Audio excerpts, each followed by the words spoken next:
This is the CBS Evening News. With Dan Rather reporting from CBS News headquarters in New York. Good evening. Danger. War.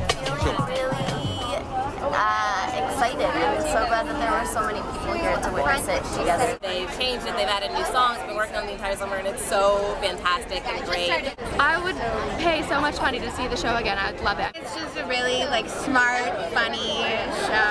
I think that the cast is infectious. Very thrilled with the production, the singing, the music, the content.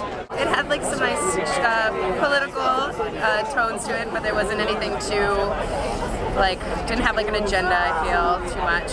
I think it covered the topics that are really prevalent to people our age. It's kind of the right demographic for it. I'm not a really political person, but I knew all the stuff that they were talking about, and it really kept me involved and informed with it. I think everything is so relevant to today. Everything is you're oh my god, I never think about that, but that really needs to be addressed right now. It sort of give you the news, but the real news, not the fake news that we get on TV every day, because you get the facts. Everything going on with Obama, because I think this is a pretty liberal crowd. People voted for him, but there's some issues too, and people kind of want to see both sides of it.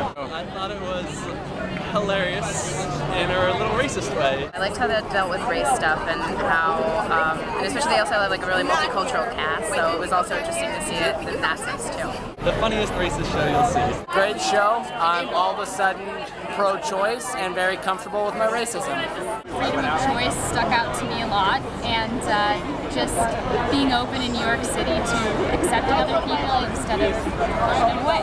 The one that I thought that affected me more than I thought was the Scientology one. When I first saw it, you're okay, yeah, it's a Scientology song. We all know what that's going to do. And then it made some fairly good points. I think right now the oil spill's so current, that stuff is great. I just moved to the city, so a lot of the stuff really stuck with me, in the subway and all that stuff. The MTA stuff is probably my favorite. The shuttle bus, stuff that people can really easily relate to.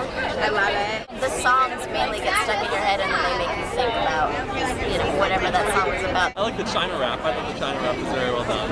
The bedbugs one. Oh my god, the Mother Earth song, I was crying a little bit, but yeah, the Earth, and it's so true. She's the only Earth we're ever gonna have. Let's Fuck America is a highlight. Let's Fuck America. Let's Fuck America. It's stuck in my head right now. It's just one of the funniest songs. I got the CD because I was sitting there thinking, I have to hear these songs again. I wonder if I could get someone to come to my bed and sing it to me, and then they were selling CDs, so it was perfect. It's better than any shit I ever saw on Comedy Central. I hope they get to play here again. I hope they get to play in bigger places. I hope everyone hears about it forever and ever. Come support this show, for serious. Come support this show, because if you don't do it now, you're going to be doing it anyway when they're everywhere. Inflation.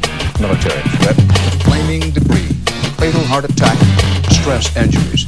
Prison disaster. Economic collapse. Dangerous radiation. A tide of violence and human misery.